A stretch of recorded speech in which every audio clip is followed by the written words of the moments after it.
Oke, bismillahirrahmanirrahim. Assalamualaikum warahmatullahi wabarakatuh. Hari ini saya mencoba mengejar ketertinggalan materi dari mata kuliah teknik reklamasi pantai.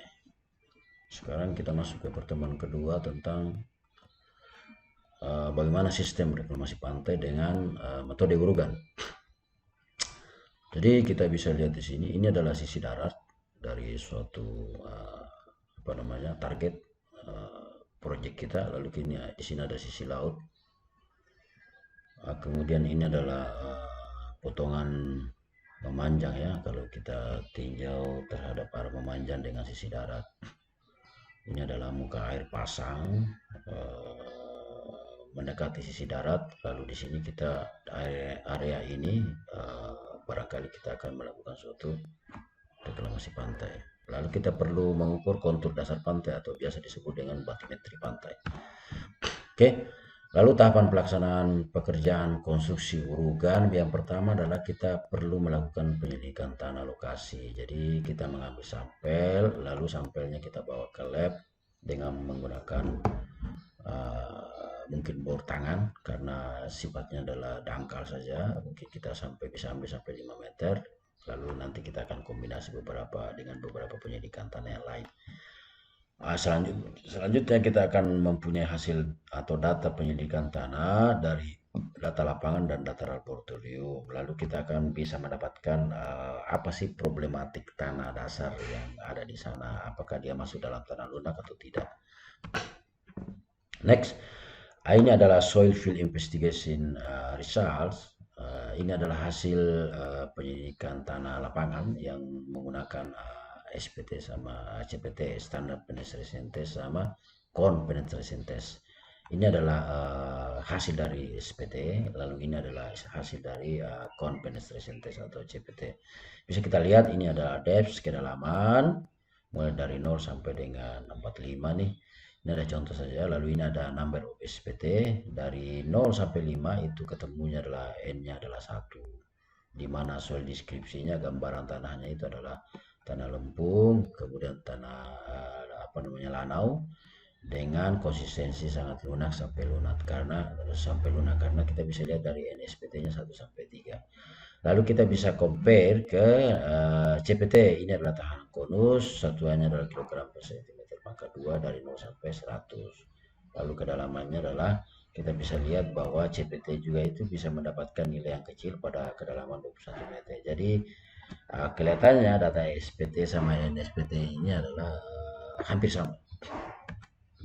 Oke, tahap kedua adalah penyelidikan tanah lokasi material. Kita perlu melakukan suatu penyelidikan tanah lokasi untuk material urugan. Yang pertama, tujuan kita adalah untuk mengklasifikasikan material urugan tersebut, apakah masuk tanah pilihan atau tidak, karena kita akan membutuhkan material-material yang pilihan atau selektif material. Lalu kita bisa dari gambaran-gambaran atau kita akan mendapatkan gambaran-gambaran tanah dari lokasi kuari yang akan kita jadikan sebagai target untuk mengambil material urugan. Lalu berikut kita akan melakukan persiapan atau stok material urugan di kuari. Jadi kita ada butuh peralatan eskavator untuk menggali, wheel loader untuk memuat, dump truck untuk mengangkut, bulldozer untuk meratakan atau membentuk suatu barang timbunan, lalu ada kompaktor atau untuk memadatkan. Sistemnya adalah kita akan kerjakan nanti layer by layer. Tentu kita mulai dari layer bawah, layer setelah selesai baru kita lanjut ke layer berikutnya dengan metode-metode yang kita sudah susun sebagai seorang engineer yang ada di lapangan. Berikut, untuk melakukan suatu pengurugan perlu kita melakukan pengangkutan material ke lokasi reklamasi. Jadi setelah itu kita atur agar pelaksanaan pekerjaan ini berjalan dengan baik, tentu berkaitan dengan cuaca, hujan dan lain sebagainya, dan peralatan-peralatan serta biaya material yang dibutuhkan dalam pekerjaan tersebut. Oleh karena itu biasanya kita membuat suatu time schedule. Ini ada item, lalu ada bobot pekerjaan per item. Lalu kita bisa susun waktu pelaksanaan mulai dari bulan 1, bulan 2, bulan 3, dan seterusnya. Kemudian dalam pelaksanaan pekerjaan itu yang paling penting juga adalah kita perlu melakukan suatu penghamparan material dengan atau sistem pemedatan layer by layer, dari di mana bahwa penghamparan material itu adalah dimulai dari urutan. Kita mulai dengan sistem layer by layer, artinya kita tidak bisa melakukan penimbunan itu dalam satu kali karena dia berkaitan dengan pemedatan. Kenapa?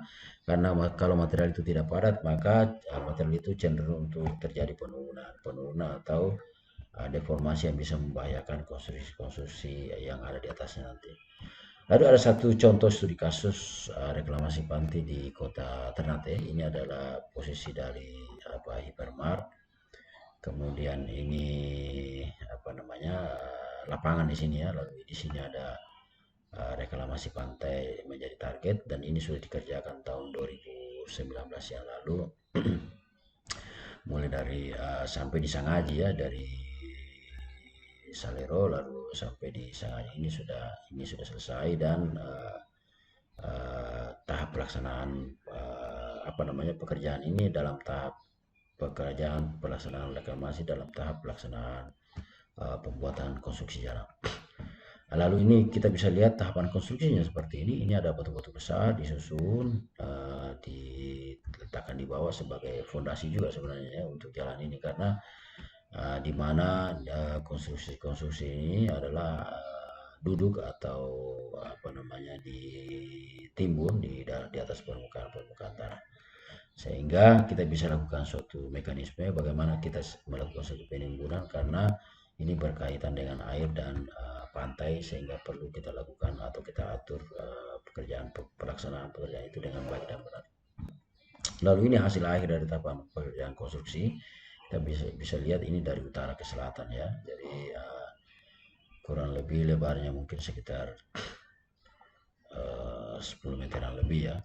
Kita bisa lihat dari sini. Lalu ada juga satu kasus reklamasi pantai yang terjadi di Kalimantan Timur, atau tepatnya di Samarinda. Seperti ini lokasinya. Lalu kita bisa lihat ini dari foto dekatnya, kondisi awal dari penimbunan itu. Lalu penimbunan itu melakukan suatu kombinasi perbaikan tanah dengan prefabricated drain atau PVD, lalu dilakukan penulangan dengan menggunakan geotextile.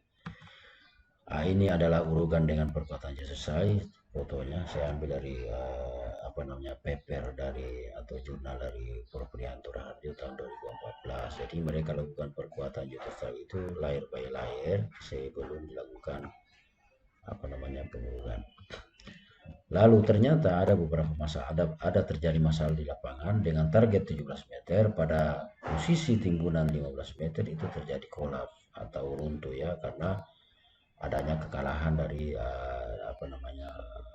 sistem stabilisasi dengan menggunakan geotextile, karena mungkin beratnya atau tegangannya terlalu besar sehingga tidak mampu dipikul oleh geotextile. Kemudian sistem dari PVDC itu sendiri adalah di sini dipasangkan pipa-pipa drain. Lalu di sini terjadi pada lapisan tanah lunak. Lalu ini ada cap untuk menyambung antara drain hose sama pipa drain tadi. Di sini ada capnya, lalu didistribusikan melalui pipa cabang, lalu masuk ke pipa induk. Lalu ini adalah dilakukan penekanan atau penarikan dari air itu melalui sistem mesin ini. Kemudian tahapan perhitungan daya dukung tanah dasar ini kita bisa adopsi atau kita bisa gunakan persamaan tersagi, di mana persamaan tersagi ini adalah melibatkan api sama kohesi. Seperti kita ketahui bahwa daya dukung tanah batas itu sama dengan kohesi dikali NC. Lalu QNQ. Q itu apa? Q itu adalah tekanan tanah permukaan terhadap level dasar dari fondasi. Kemudian NQN, gamma, NC itu adalah parameter faktor-faktor daya dukung tanah yang bisa kita hitung berdasarkan dengan nilai P-nya. Kemudian ini adalah lebar fondasi, lalu ada gamma. Gamma ini adalah berat volume tanah yang ada di level atau sejajar dari dasar fondasi itu sendiri. Ini persamaan yang bisa digunakan untuk menentukan NQ, NC, N gamma dengan menggunakan nilai V. Lalu bila material itu tanah dasarnya cenderung adalah dia lempung atau P-nya mendekati 0, maka rumus tersagi yang sebagaimana yang disebut di atas tahun 1948 itu bisa hanya terjadi atau hanya disumbangkan oleh kohesi sama ANC, di mana AQU ini atau daya dukung batas ini bekerja pada level apa namanya permukaan tanah. Jika ditempatkan seperti ini, tetapi jika ditempatkan pada beberapa kedalaman dari permukaan ini, maka beberapa kedalaman itu akan memberikan kontribusi terhadap QU atau daya dukung batas tanah dasar tadi. Mungkin demikian yang bisa saya sampaikan. Saya akhiri, wabillahi taufiq wal hidayah. Wassalamualaikum warahmatullahi wabarakatuh.